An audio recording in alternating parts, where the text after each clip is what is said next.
Kenapa zikirnya 165? Ada yang tahu? Itu namanya nilai dari huruf dalam hisab al-jumal. Jadi la ilaha illallah, lam alif, ilaha alif lam ha, illa Allah, itu dihitung secara ilmu huruf jumlahnya 165. Maka orang-orang yang ahli simbol dalam ilmu zikir, dia kalau tulis 165 maksudnya la ilaha illallah. Jadi angka sakti itu la ilaha illallah 165. Seafdol zikir la ilaha illallah. Maka seafdol orang baca wirid yang dia tahu maknanya. Berarti mengaji, belajar tentang makna la ilaha illallah wajib atau tidak? Wajib. Tidak hanya tahlilan yang wajib, mengenal yang kita tahlilkan itu lebih wajib.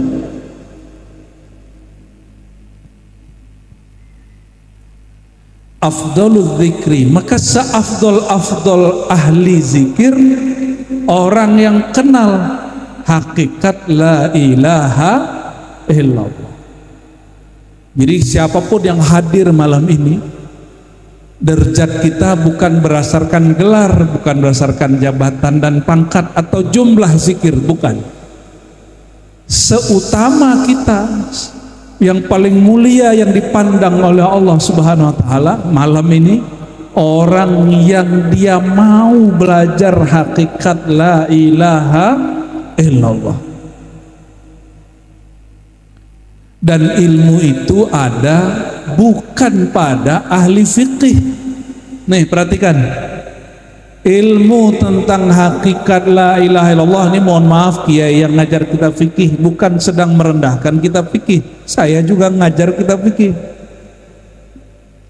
Ilmu hakikat la ilaha illallah adanya di kitab apa? Di kitab akidah dan tasawuf. Itu sebabnya syaitan berjubah ulama kiai mengharamkan belajar tasawuf. Kenapa?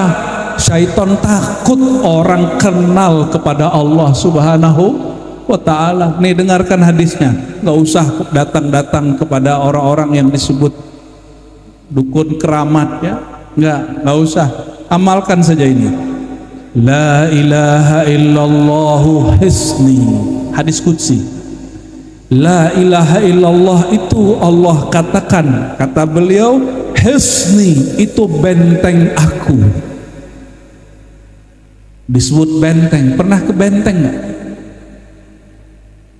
Tebel nggak bangunannya? Kalau benteng la ilaha illallah dari bumi ke-7 sampai langit ke-7.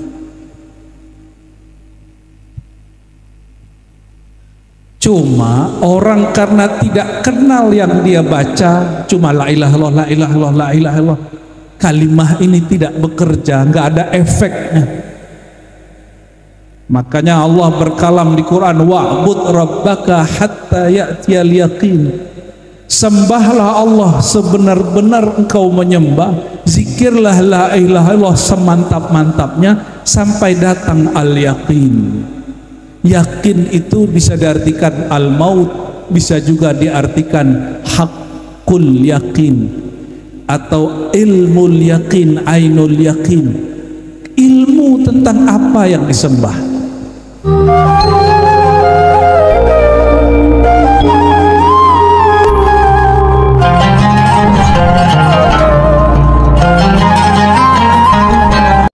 Assalamualaikum warahmatullahi wabarakatuh.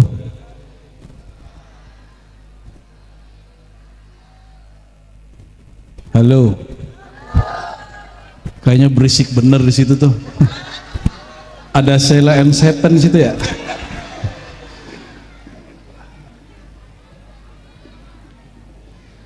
Alhamdulillah alamin. Wassalatu wassalamu ala Sayyidil Muttaqin Sayyidina Muhammad Sayyidil Syuhada Sayyidina Muhammad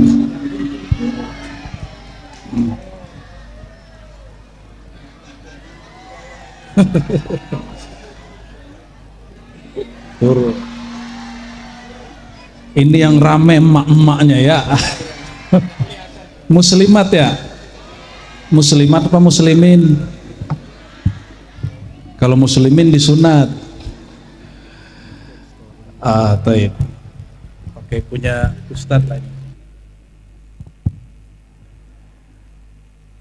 Asyhadu an la ilaha illallah wahdahu la syarikalah wa asyhadu anna Muhammadan abduhu wa rasuluhu. Allahumma salli wa sallim wa barik alaihi. Amma ba'du, Allahumma 'allimna ya 'alim ilman yanfa'una, ilman yuqarribuna ilaik, ilman yajma' bainana wa baina ummah islamiyah. Amin ya rabbal alamin. Yang saya hormati Ayahanda Kiai Haji Jumairi, semoga Allah memberkahi beliau, dan juga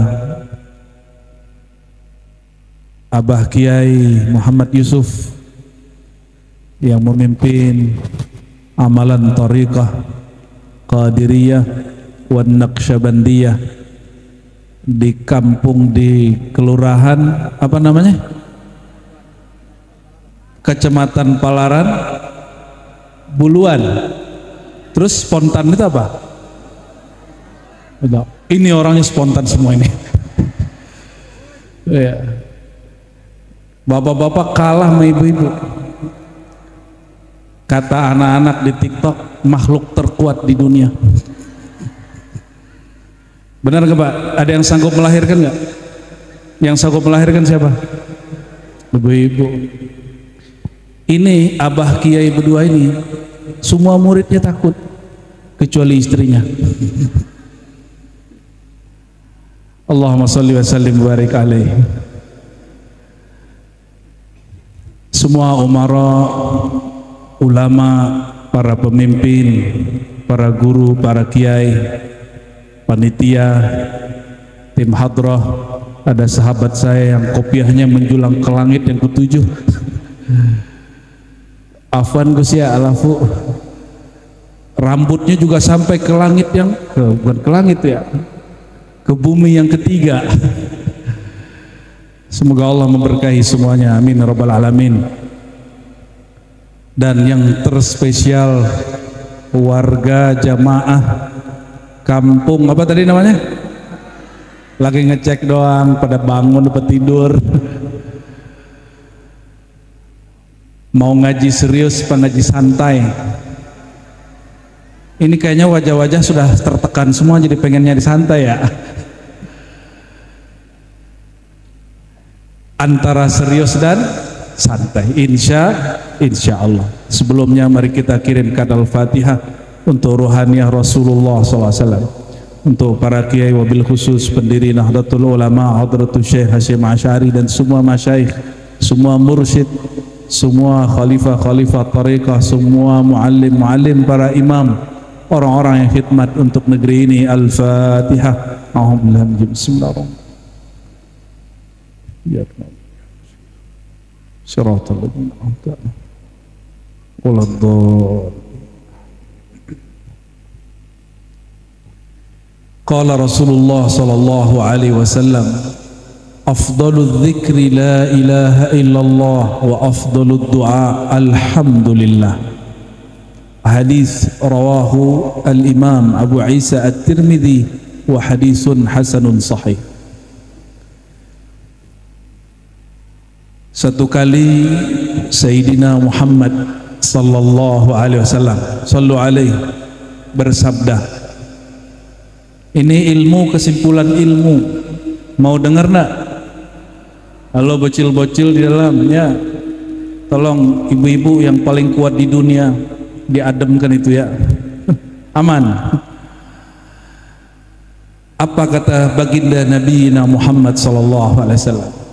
Afdalul dzikri la ilaha illallah. Itu bukan ungkapan bacaan tahlilan, itu ungkapan baginda Nabi Muhammad sallallahu alaihi wasallam. Seafdol-afdolnya zikir la ilaha illallah. Afdol itu bahasa Arab atau bahasa Jawa? Bahasa mana tuh afdol? Atau ada namanya Mas Afdol? Tim Hadrah ada yang afdol nggak? Nggak ada. Nggak ada ya. Afdol itu artinya terutama, paling mulia, paling tinggi, paling kaya, paling sakti. Maka zikir yang paling tinggi, paling kaya, paling hebat itu zikir la ilaha illallah. Ibu-ibu muslimat, pernahkah dengar zikir tapi nggak ada orangnya? Pernah nggak? Halo? Ada bacaan la ilaha illallah tapi orangnya nggak ada. Kabur nggak? Di masjid didengar ada la ilaha illallah, pasti lihat nggak ada orangnya. Kabur nggak? Kalau ada zikir la ilaha illallah, pasti ada zakir la ilaha illallah. Apa arti zakir? Zakara yazkuru zikran fahuwa zakiru wa dzaka madhkuru. Jika ada zikir, berarti ada orang yang berzikir. Zikir itu artinya apa? Nih kajiannya nggak usah tinggi-tinggi kan? Nggak mau tinggi-tinggi toh? Zikir itu artinya apa? Apa arti zikir? Mengingat. Memang bisa ingat Allah? Coba kayak gimana Allah itu? Nah, ada yang ingat Allah? Emang pernah jumpa sama Allah? Kalau kita pernah jumpa dan kenal, ini syaratnya. Pernah jumpa dan kenal, pasti ingat. Nih saudara-saudariku semua, kalau jumpa orang di bandara, di terminal, di pasar tapi tidak kenal, ingatkah wajahnya? Coba yang hari ini ke pasar, ingat gak wajah orang yang gak dikenal? Maka yang diingat, yang dikenal itu, saya ulangi ya, yang diingat, yang dizikarkan itu adalah zat sosok yang dikenal. Jadi yang kita ingat itu seseorang yang kita sudah kenal. Tidak kenal, tidak ingat. Tidak kenal, tidak ingat.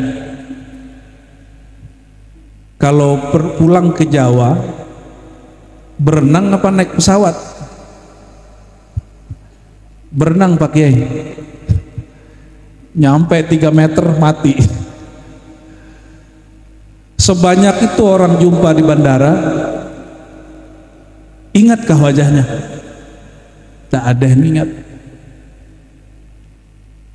Maka syartu dzikri ma'rifatul mazkuri, tolong dicatat. Syarat zikir itu kenal siapa yang disebut, diingat. Jadi orang kalau banyak-banyak zikir la ilaha illallah, la ilaha illallah, percuma kalau tidak kenal siapa yang dia sebut. Itu zikir muflisin namanya. Zikir orang yang rugi. Zikir orang yang rugi, dia sebut nama tapi dia tidak kenal kepada yang punya nama. Ini berat atau ringan? Ringan lah, masa nggak paham? Ini sudah biasa dibaca Pak Kiai, afdalu dzikri la ilaha illallah ya. 163 kali atau 65 kali Kiai? 65. Kenapa zikirnya 165? Ada yang tahu? Itu namanya nilai dari huruf dalam hisab al-jumal. Jadi la ilaha illallah, lam, alif, ilaha, alif lam ha illa Allah, itu dihitung secara ilmu huruf jumlahnya 165. Maka orang-orang yang ahli simbol dalam ilmu zikir, dia kalau tulis 165 maksudnya la ilaha illallah. Jadi angka sakti itu la ilaha illallah 165. Ternyata silsilah kami ketemu juga dengan beliau, ya. Saya dengan guru beliau Gus Lafif, ya. Ya, baru saja jumpa beberapa waktu yang lalu, alhamdulillah, dan kami saling tukar ijazah sanad.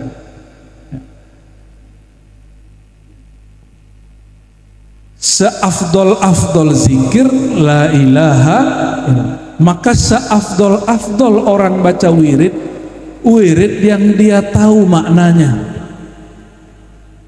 Berarti mengaji, belajar tentang makna la ilaha illallah wajib atau tidak?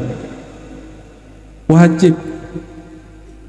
Tidak hanya tahlilan yang wajib, mengenal yang kita tahlilkan itu lebih wajib.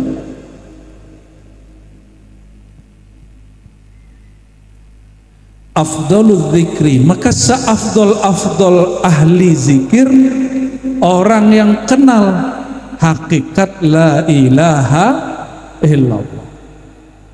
Jadi siapapun yang hadir malam ini, derajat kita bukan berdasarkan gelar, bukan berdasarkan jabatan dan pangkat atau jumlah zikir, bukan. Seutama kita, yang paling mulia yang dipandang oleh Allah Subhanahu wa taala malam ini, orang yang dia mau belajar hakikat la ilaha illallah. Dan ilmu itu ada bukan pada ahli fikih. Nih perhatikan, ilmu tentang hakikat la ilaha illallah ini, mohon maaf kiai yang ngajar kita fikih bukan sedang merendahkan kita fikih, saya juga ngajar kita fikih. Ilmu hakikat la ilaha illallah adanya di kitab apa? Di kitab akidah dan tasawuf. Itu sebabnya syaitan berjubah ulama kiai mengharamkan belajar tasawuf. Kenapa? Syaitan takut orang kenal kepada Allah Subhanahu wa ta'ala. Nih dengarkan hadisnya, nggak usah datang-datang kepada orang-orang yang disebut dukun keramat, ya. Nggak usah, amalkan saja ini. La ilaha illallah hisni, hadis qudsi. La ilaha illallah itu Allah katakan, kata beliau, hisni itu benteng aku. Disebut benteng. Pernah ke benteng nggak? Tebel nggak bangunannya? Kalau benteng la ilaha illallah dari bumi ke-7 sampai langit ke-7.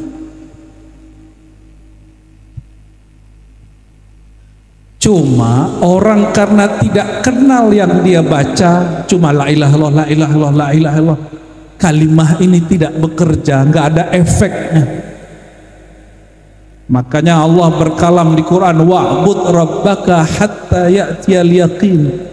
Sembahlah Allah sebenar-benar engkau menyembah, zikirlah la ilaha illallah semantap-mantapnya sampai datang al-yaqin.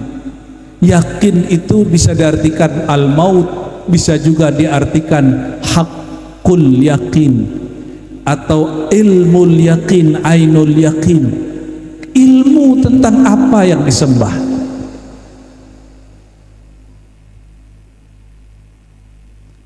Nih bapak-bapak, mau nggak makan sarapan tiap hari tapi nggak ada rasanya, mau nggak? Halo ibu-ibu, dengar kan ibu? Sarapan tiap hari, biasanya orang sini sarapannya apa Pak Kiai? Pecel. Jauh-jauh nyampe Kalimantan masih makan pecel. Emang darah Jawa nggak bisa dibuang emang ya. Dibekam 70.000 kali juga tetap darahnya Jawa. Pecel yang enak itu ada di mana? Di bagian apanya? Sambelnya, kacangnya, betul nggak? Kacangnya gosong, sambelnya cabai busuk, garamnya kurang. Kapok nggak masaknya? Kapok nggak makannya? Kapok. Kenapa orang tidak doyan zikir la ilaha illallah? Kenapa orang tidak doyan zikir la ilaha illallah? Sambelnya nggak enak. La ilaha illallah qutul qulub. La ilaha illallah itu makanan hati. Kalau makanan kurang sambelnya, kurang kacangnya, kurang bumbunya, nggak enak. Maka bumbu membaca la ilaha illallah itu ada di kolbu ahli la ilaha illallah, yang disebut dalam bahasa orang mursyid, kiai. Coba cari di kitab fikih, nggak ada makna hakikat la ilaha illallah, nggak ada. Adanya di kitab akidah, di kitab tasawuf. Maka ahli fikih kalau paham, muridnya tanyanya banyak, dia pasti jawab. Kalau ini kamu tanya ke kiai fulan, dia mengerti ilmu ini. Tapi kalau kiainya hasad dan jahil, apa kata dia? Kau usah banyak tanya, itu ilmu bid'ah, haram. Kayaknya Abah Kiai Yusuf ini sudah dibid'ahkan orang juga ini. Wajahnya korban-korban pembid'ahan. Al-afu Kiai. Allahumma sholli ala sayyidina Muhammad. Jika zikir paling afdal la ilaha illallah, maka ahli zikir yang paling mulia ahli zikir la ilaha illallah.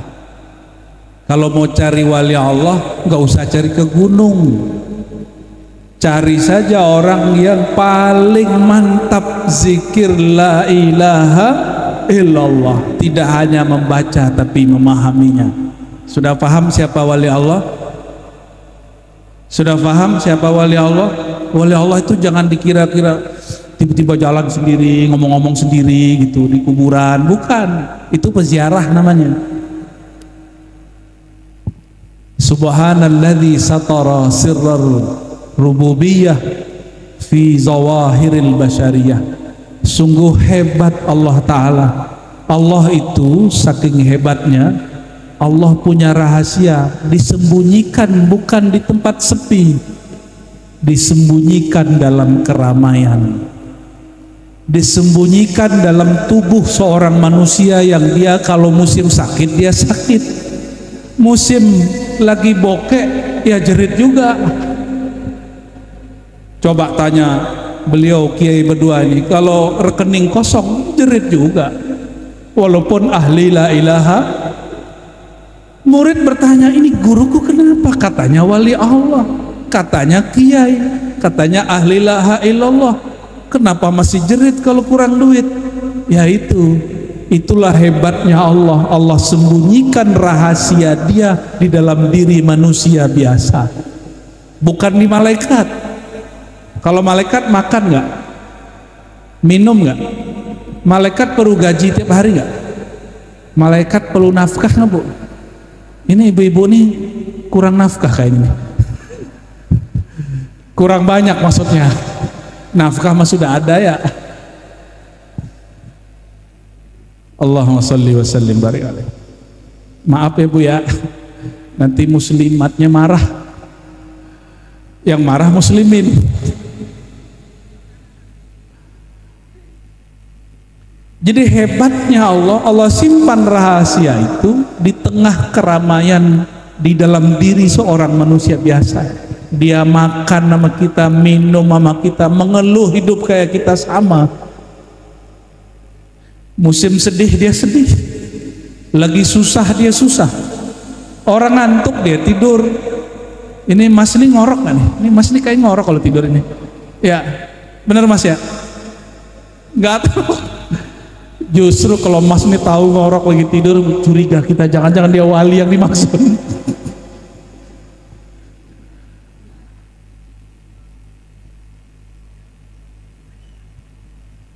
Orang awam seperti kita ini membayangkan kalau wali Allah tinggalnya di mana?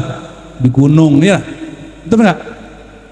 Di gunung, di pelosok gitu. itu belum tentu wali Allah itu. Mungkin wali murid kali. Jadi kalau ingin kenal kekasih Allah, carilah orang yang paling faham la ilaha illallah. Nah, kita titik koma dulu.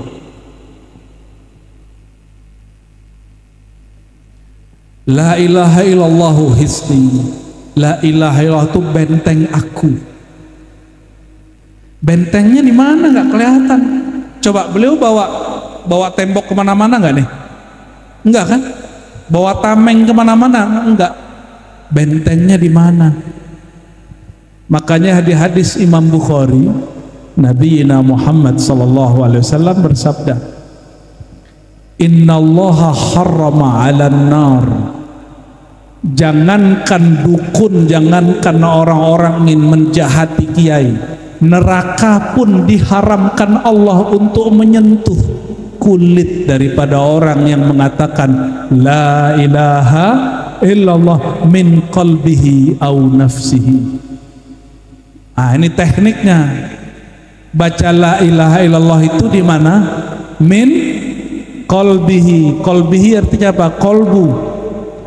Dari dalam, bukan suara keras yang penting, bukan geleng kepala yang penting, itu mah cuma gimmick. Kalau kita asik dengerin musik, tiba-tiba badan kita bergerak, sama musiknya kolbu la ilaha illallah. Orang kalau asik baca la ilallah, kadang kepalanya bergerak sendiri.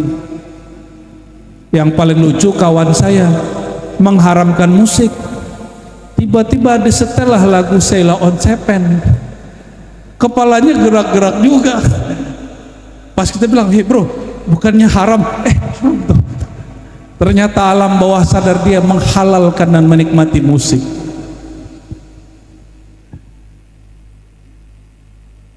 Jadi benteng itu dibangun di mana? Di badan? Bukan. Maka ilmu la ilaha illallah bukan ilmu debus, bukan. Tapi debus ada thariqahnya.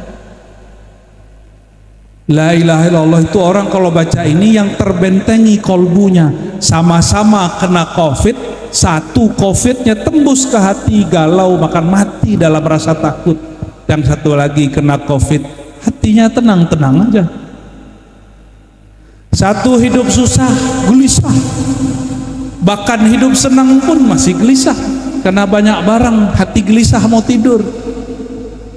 Tapi yang satu sudah ada benteng di kolbunya, dia tidak gelisah.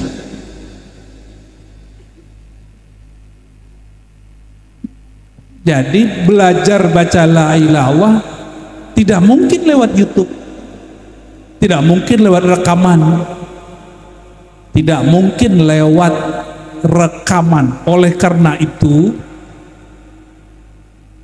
belajar la ilaha illallah itu dari ahli kolbu. Dari siapa? Ahli. Di sini ada yang pakai baju silat tadi kan? Ya benar. Belajar silat kalau pakai YouTube bisa nggak? Bisa nggak? Saya nonton silat 30 hari bisa jadi master nggak? Nggak bisa.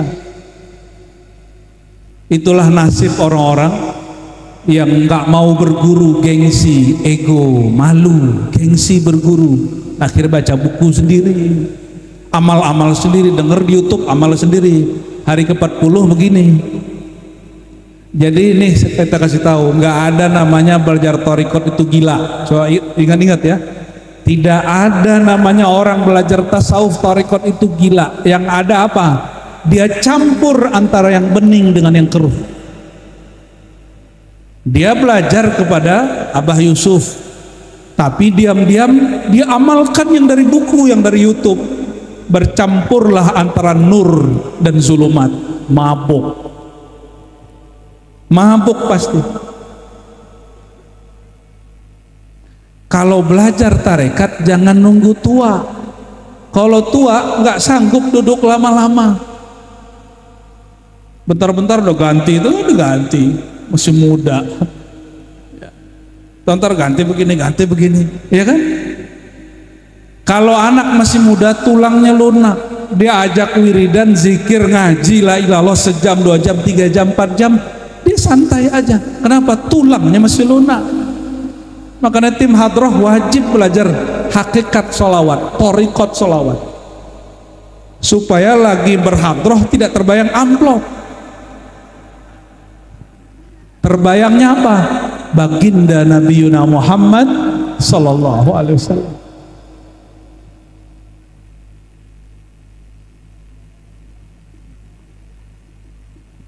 Udah berapa hadis tadi? Udah 2 hadis atau 3 hadis? Gus, baru 3 ya? Hadis keempat, hadis Imam, ada di Abu Daud semaknanya, di Al-Hakim dan lain-lain. Qala Rasulullah SAW, ini sering dibaca juga, man kana akhiru kalamihi la ilaha illallah dakhalal jannah.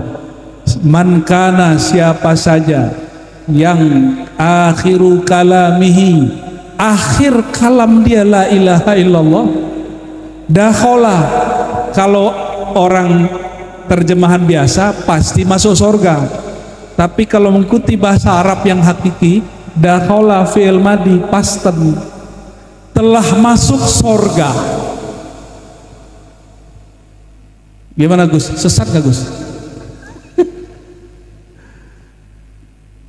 Siapa yang akhir kalam dia la ilaha illallah dakhalal, ya, dia sudah masuk surga sebelum dimasukkan ke surga akhirat. Perhatikan hadis kelima, idza marartum biriyadil jannah farta'u, jika engkau melewati kebun-kebun surga, berarti kebun surga sudah ada di dunia, taman-taman surga sudah ada di dunia. Farta'u, maka hampirilah, icipilah. Bertanya sahabat, wahai baginda, apa yang kau maksud taman surga? Bukankah surga itu mala ainun ra'at, tidak pernah dilihat mata, terdengar telinga, terbayang oleh kepala? Apa kata baginda SAW? Hilaqud dzikr, lingkaran-lingkaran, kumpulan-kumpulan, jamaah-jamaah orang yang berzikir. Saya mau tanya, tahlilan zikir bukan? Makanya setan gak suka ada tahlilan, dibid'ahin lewat lisan ustadznya gak setan, cuma lidah dia dipinjam sama setan. Jika kalian melewati kebun-kebun surga, maka hampiri, petik, icipi. Apa itu? Halaqah zikir. Halaqah zikir itu disebut taman. Taman itu ada ahli taman, benar gak? Ada tukang kebunnya, betul. Kalau ada kebun, taman itu beda sama hutan. Kalau hutan tuh nggak ditanam. Kalau taman, bunganya ditanam, pohonnya ditanam rapi. Berarti ada yang nanam. Yang nanam itu namanya mursyid, kiai, khalifah, guru. Di mana ditanam? Di hamparan kolbunya murid. Masih takut belajar thariqat? Masih takut belajar tasawuf? Yang takut calon stres. Kita jamin orang belajar thariqat, mengamalkan thariqah, tidak pernah stres sampai mati. Justru stres kalau datang ke dia, stresnya bingung. Apa yang mau diganggu ini ya?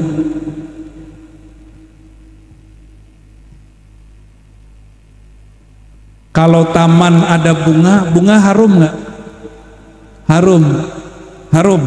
Makanya ahli la ilaha illallah, ahli zikir, kolbunya harum walaupun teteknya bau. Tapi biasanya ahli zikir itu menyesuaikan zahir dan batinnya. Kata baginda Nabi Muhammad SAW, hubbiba ilayya minad dunya at-tib, dari dunia yang aku suka, yang Allah buat aku suka, at-tib, berwangi-wangian. Maka jangan sampai santri, kiai, ustadz, jamaah bau badan.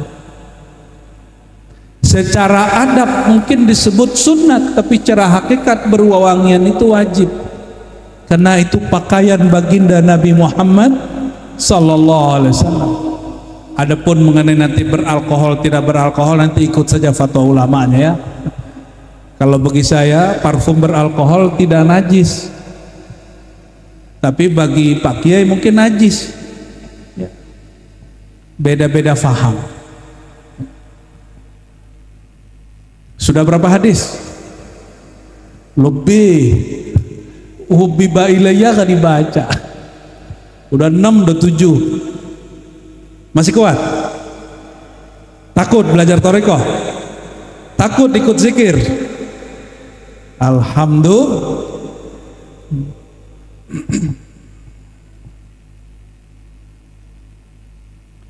Karena zikir itu di kolbu, berarti kalau makan pakai piring nggak? Atau langsung dari wajannya? Ustadz, antum kalau makan langsung begitu? Langsung dari apa namanya, wajan, periuk apa? Maka orang kalau makan langsung dari wajannya su'ul adab, bener nggak? Sama. Orang kalau belajar zikir katanya langsung ke Allah, itu su'ul adab. Mesti lewat guru mursyid, ditumpahkan kepada wadah zikir la ilaha illallah, namanya kolbu. Kalau makan nih, makanannya tadi kalau makan apa, sarapan pecelnya enak. Di sini pecel paling enak di mana Kiai? Jangan-jangan Kiai jualan lagi. Pecel paling enak dihidangin, tapi piringnya ada lalat, mau makan. Ada kecoa, mau makan. Ada tanah masuk ke situ, mau makan. Pecelnya enak, pecel paling enak di Palaran, tapi dihidangkan pakai lalat. Ada yang mau makan? Jadi kenapa kalau mungkin muslimin muslimat ditanya, kok saya zikir kadang enak, kadang nggak enak, kadang lezat, kadang nggak lezat, kadang sedap, kadang nggak sedap, kadang baru bentar kaki sudah kesemutannya. Betul? Berarti kita senasib. Karena si kolbunya belum dibersihkan. Jadi kalau mau mantap zikir, ini saran untuk yang mimpin tahlilan, istighfarnya bagus-bagusin. Untuk bersihin piring pakai sabun, pakai air. Tapi kalau sudah ada minyak keraknya, sabunnya harus lebih kuat. Alat pembersihnya pun harus lebih keras. Kalau kolbu masih keras, masih kotor, maka wajib belajar ilmu talqin dan taubat. Begitu kata Syekh Abdul Qadir Jilani dalam Sirrul Asrar, wajib bukan sunat. Hukumnya apa? Supaya apa? Supaya menikmati zikrullah. Jadi semua yang hadir pasti mengalami ini, zikir tapi nggak enak. Coba ulangi istighfarnya. Ulangi apa? Istighfarnya jangan gagah-gagah bahasa Arabnya, pakai bahasa Indonesia juga boleh. Astagfirullah, ya Allah, ampuni busuk hatiku. Coba hari ini cek. Hari ini ngeliat orang ada yang kesel nggak? Nggak.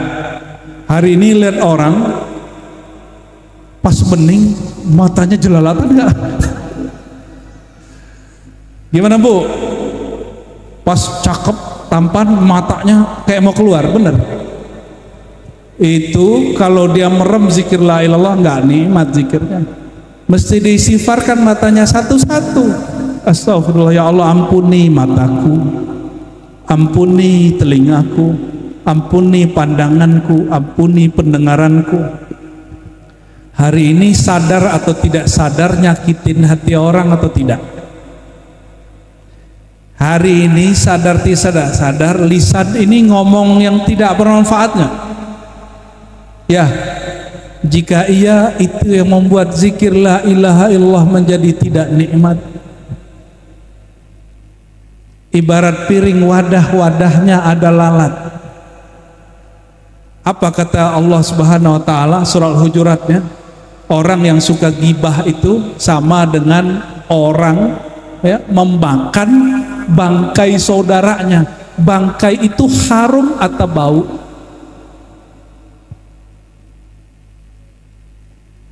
Maka siapapun hari ini membicarakan keburukan orang lain, itu secara hakikat batin dipandang oleh Allah dan ahlullah, dia busuk dan menjijikkan dan bau.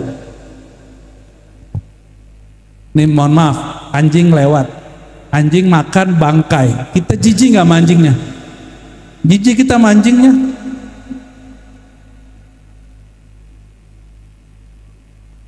Maka orang yang menjijikan di dunia siapa? Oleh Allah, di sisi Allah, orang yang sibuk dengan aib orang lain.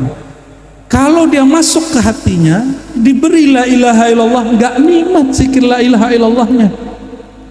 Kenapa? Di kolbunya ada bangkai. Mau makan depan kita bangkai? Halo? Ngantuk? Ibu-ibu yang cantik-cantik ini, ya, bapak jangan cemburu Pak ya.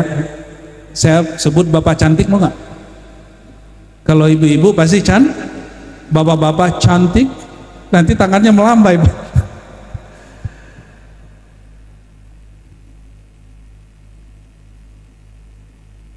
Oleh karenanya sebelum zikir bagus-baguskan istighfar dan taubat. Saya mau tanya, Nabi Muhammad SAW pernah berdosa nggak? Pernah berdosa nggak? Bener nih. Tapi kenapa Nabi Muhammad SAW bertobat istighfar 100 kali setiap hari?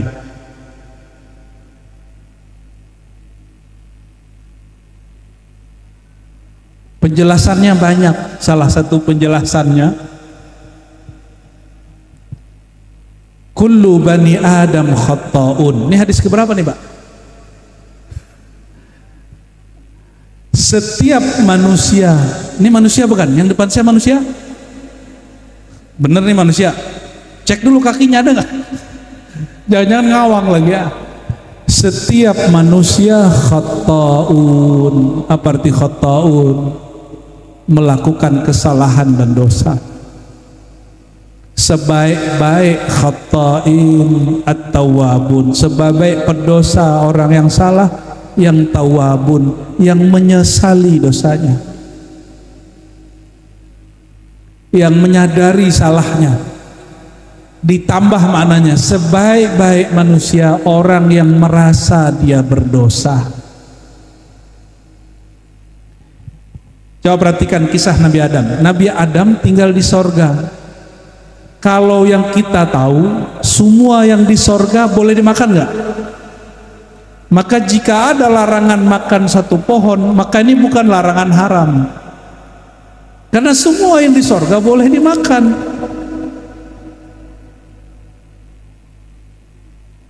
Maka larangan makan pada Nabi Adam terhadap pohon itu, buah itu bukan bab haram, karena semua di sorga halal. Ketika Sayyidina Adam makan, ini skenario Allah itu, maka muncullah, lahirlah kemudian kita ini di bumi. Pendek ceritakan begitu.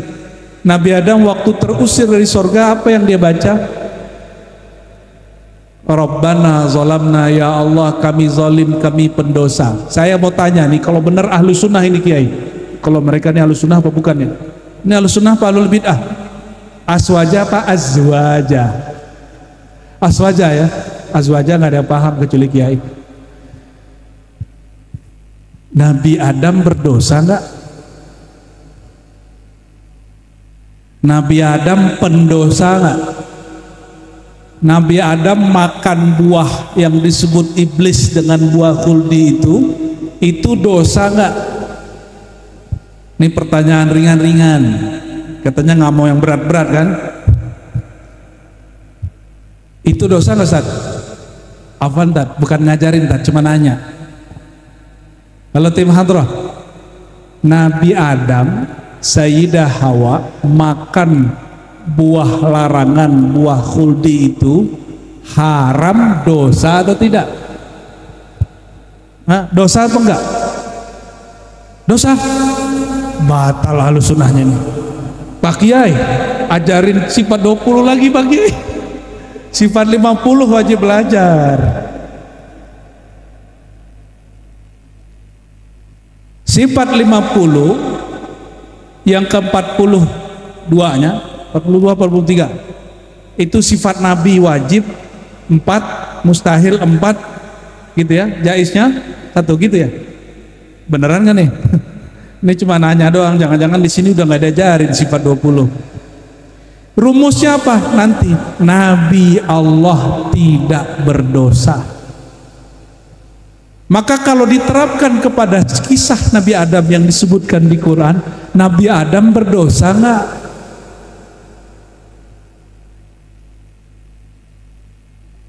Ayo, saya nggak bisa ngelucu Pak, tahu aja sendiri.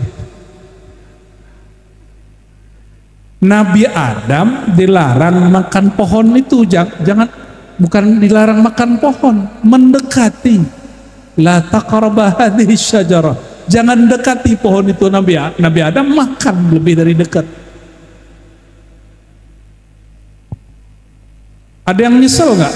Kesel nggak sama Nabi Adam? Coba Nabi Adam nggak makan pohon itu, pasti kita di surga. Ada yang gitu nggak ngomong? Ada yang gitu ngomongnya? Ini wajah-wajah kalian sukanya soalnya. Itu wajah Bani Israel. Bani Israel, nabinya namanya Nabi Musa. Apa kata Nabi Musa? Kalau saya ketemu ruh Nabi Adam, saya bakal tanya. Hadis Sahih Bukhari. Saya bakal tanya, kenapa ente makan buah ini? Gara-gara ente kita terusir dari Mesir, ya pindah ke Yerusalem. Susah bener tuh Bani Israel. Makanya sekarang dia berebutan sama saudara kita di Palestina. Kita doakan saudara kita di sana, jaga Allah SWT. Amin ya rabbal alamin. Apa kata Nabi Musa?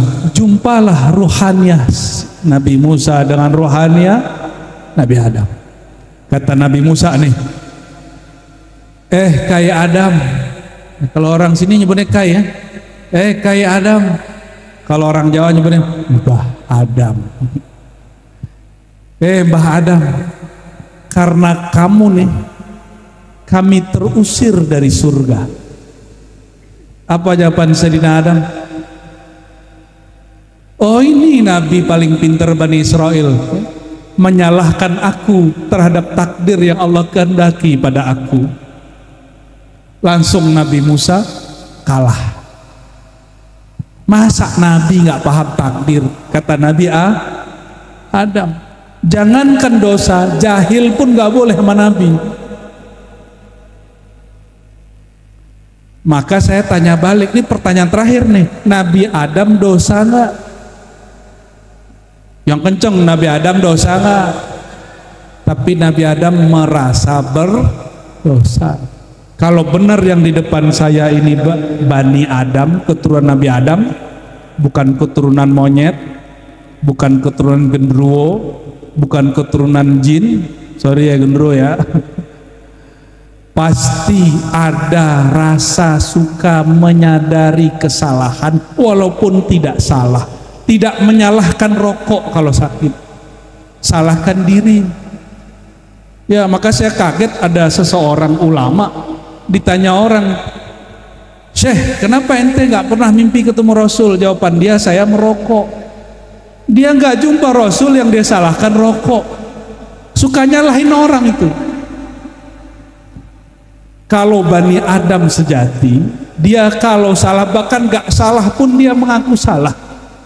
Tapi iblis ngaku salah nggak? Nanti di padang mahsyar, orang yang disesatkan, digoda oleh iblis itu demo kepada iblis. Ya Allah, kami mau demo ke iblis. Maka dibawalah iblis di sidang.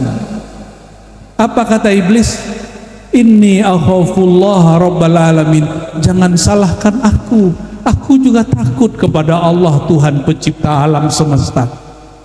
Tuh iblisnya takut sama Allah. Iblis kan doa, nazar. Ini nazar iblis. Ini iblis punya nazar. Maka yang suka-suka nazar nih jangan-jangan keturunan dia ini. Apa kata iblis? Rabbi, ya Allah. Ini panggil ya Allah. Soleh gak iblis tuh? Soleh iblis itu. 18.000 tirakatan di alam langit. 18 ada di sini yang zikirnya sudah 18.000 tahun. 18.000 tahun bukan 14.000 kali.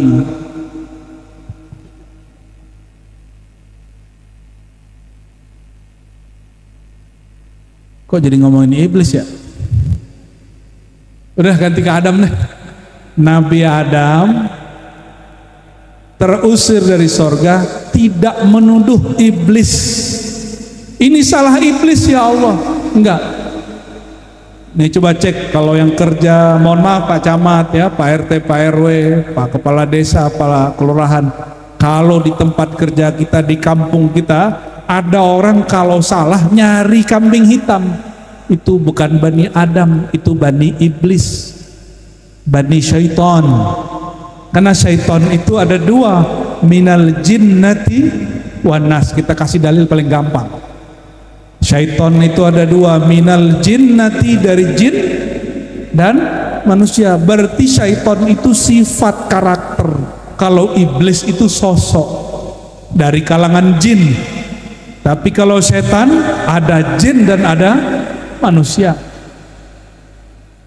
Pasti kalau mau buat majelis ada yang ganggu, orang manusia tapi badannya itu tubuh manusia, dalamnya syaitan. Semoga kita terlindung dari syaitanir rajim. Makanya auzubillah bukan dari jin. Auzubillahi minasyaitonir, dari setan yang dirajam, bukan dari jin yang dirajam. Maka jin ada yang soleh. Mau temenan sama jin? Dikasih wiridannya sama Abah Yusuf ntar. Wa khodim lana minal jinni ma'al iman. Tuh wiridnya begitu. Berapa nih? Udah mau jam 11. Belum, udah ngantuk-ngantuk. Allahumma sholli ala sayyidina Muhammad. Katanya ngomong serius, saya serius juga jadinya apa? Afwan nih, kiai, para asatis. Bertanyalah Sayyidina Musa kepada Allah. Setiap nabi, setiap wali itu ingin dapat zikir makrifat yang khas, istimewa, yang beda sama orang lain. Setiap nabi dan sama kita ini ahlu dunia, ingin punya barang yang orang lain gak punya. Ingin punya kitab, kalau di pesantren nih, kami ini berlomba-lomba beli kitab yang kawan kami gak punya. Ternyata itu tabiat manusia, tabiat baik manusia. Bertanyalah Sayyidina Adam kepada Allah Ta'ala, hadis sahih, ya Rabb, ya Allah, apa zikir yang paling istimewa untuk aku mengingat engkau? Kalau bahasa cantiknya nih ibu-ibu, panggilan cantik, panggilan sayangku kepada engkau apa neng gitu. Ini manggil istrinya apa? Nyet, nyet payang. Beneran nih. Ini muslimat dipanggil sama suaminya apa? Sayang. Bener, sayang gitu ya. Ayam beb. Ayam beb gitu. Oh itu harus pakai sertifikat itu karena beb, habib. Allahumma sholli ala Muhammad. Allah itu punya sifat jamal, sifat indah, kecantikan, keindahan. Bukan berarti Allah perempuan. Sifat itu diberikan ke ibu-ibu ini. Makanya ibu-ibu kaum Hawa ini senang dipanggil dengan panggilan cantik, panggilan sayang. Benar nggak? Walaupun muka ada keriput tapi dipanggil cantik, cantik pun senang ya. Benar nggak? Senang. Senangnya bukan main. Itu dari siapa sifat itu? Allah yang memberikannya. Maka sebenarnya itu disebut sifatul jamal. Apa sebutannya? Keindahan, kecantikan, kesempurnaan, ketampanan. Maka zat yang memberikan sifat itu kepada kaum Hawa sebenarnya ingin kasih tahu kepada kita, wahai manusia, sebagaimana pasanganmu yang cantik senang dipanggil cantik, maka aku senang dipanggil dengan panggilan sayang, panggilan cantik, panggilan mesra, panggilan spesial. Kalau dalam ilmu hakikat disebut nama Allah ke-100 itu. Beliau pakarnya nih ya. Kalau ngaji yang begitu ke beliau, ya Abah, silakan musyarakah hadir di majelis beliau. Maka Sayyidina Adam bertanya, ya Allah, zikir cantik aku dan engkau apa? Zikir mesra antara aku dan engkau apa ya Allah? Dijawablah oleh Allah Subhanahu wa taala, Qul la ilaha illallah. Sayyidina Musa berharap dapat kalimat baru. Ternyata kalimatnya masih sama dengan Nabi Adam. Oi Adam, oi Hawa, oi Musa, sama. Hei Musa, bacalah la ilaha illallah. Ternyata enggak semua nabi itu ditunjukkan hakikat zikir. Kata Sayyidina Adam, Sayyidina Musa, ya Rob, kalau itu si Fulan juga tahu, Nabi Syanu juga tahu, Nabi Ono juga tahu, Nabi apa? Wetan gitu ya, utara, selatan, timur, barat juga tahu. Aku pengen yang spesial ya Allah. Apa jawaban Allah? Musa, nah ini perhatikan, tidak semua nabi zaman dahulu sebelum Nabi Muhammad SAW diberikan mukasyafah hakikat semua zikir, karena ini hanya berikan kepada Nabi Muhammad SAW.